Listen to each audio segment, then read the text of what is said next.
Hey, how's it going? John from Branson Cerakote here. We've got a customer project in the shop that I'm going to do a video on today, and it's a fairly easy one. It's only 4 AR magazines that the customer wants in multicam. It's a technique that removes a lot of those circumstances that give you the ridges when you do these multicolor layered patterns. We've just kind of figured out a way to make that work without ending up with the ridges. So we've already got them degreased, gassed out, and sanded down, and they're ready to go.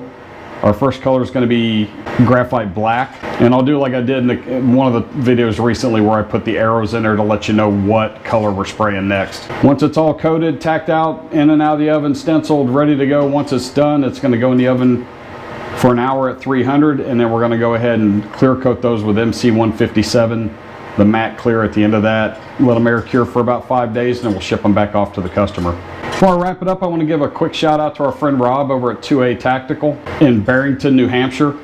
He sent us a swag box. I mean, I didn't expect that. I really appreciate it. It had some of their proprietary gun grease, some decals and things like that, this t-shirt, a Geisley trigger, a Geisley charging handle, a pretty funny magazine, the one that you've probably all seen with the laser etch with Hillary in jail, and some candy I gave to my kid.